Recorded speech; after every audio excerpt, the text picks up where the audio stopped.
Les amis, bien bonjour. Nous allons discuter d'un sujet qui a une importance cruciale dans le monde des affaires numériques d'aujourd'hui, la qualité des données. Selon un nouveau rapport publié par Monte Carlo, c'est un fournisseur leader en observabilité des données, la qualité des données se détériore malgré la disponibilité de meilleurs outils et technologies. On va parler de ça tout de suite.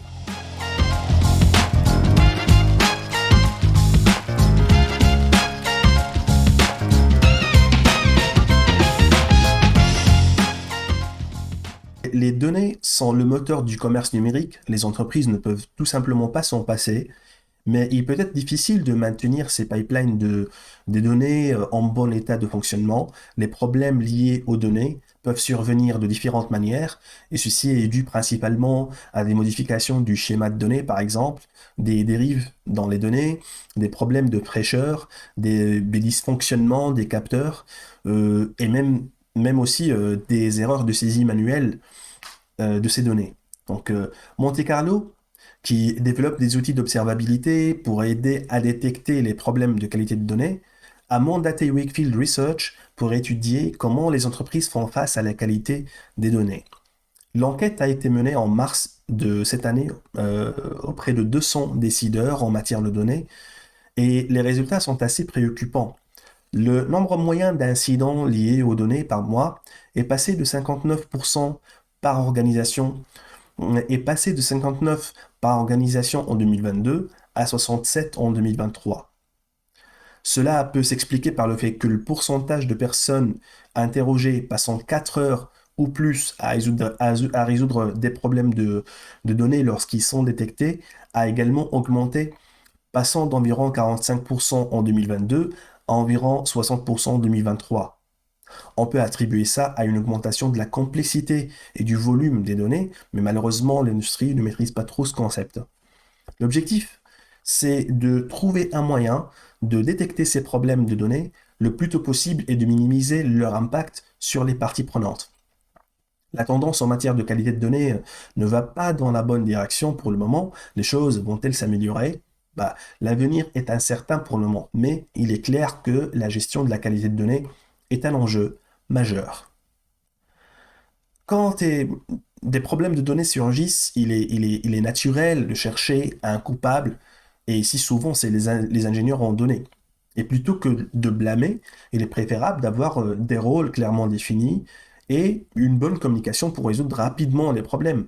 D'un côté, les ingénieurs en données sont bien équipés pour gérer les problèmes à l'échelle technique, à l'échelle du système, mais d'un autre côté, ils ont tendance à avoir une connaissance limitée du domaine. C'est plutôt l'inverse avec les analystes, par exemple. Le rapport que Monte Carlo avait révélé également montre également que les problèmes de données sont de plus en plus rarement détectés par les membres de l'équipe informatique.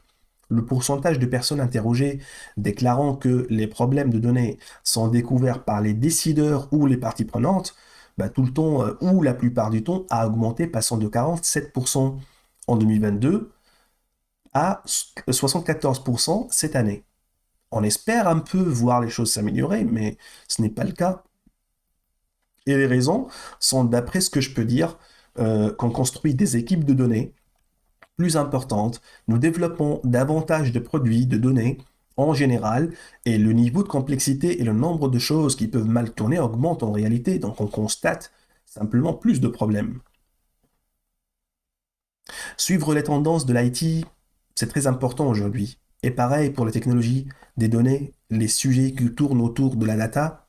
Alors n'oubliez pas de vous inscrire pour ne manquer aucune de mes discussions en matière de gestion des données et de l'IT en général. Je rêvais toujours d'un espace où je pourrais partager ma passion pour la technologie et l'innovation avec tout le monde. J'avais l'idée de créer une chaîne YouTube il y a très longtemps. Et finalement, j'ai eu cette motivation pour la créer. C'est principalement pour partager mes connaissances, mes découvertes, mes idées sur les technologies avec vous.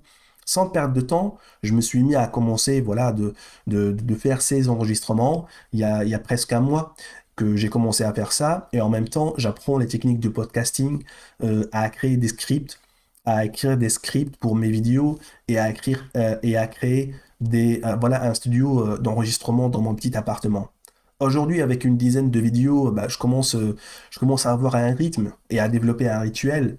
Donc, bah, n'hésitez pas à me soutenir en vous abonnant. C'est encourageant. Merci beaucoup et je vous dis à bientôt.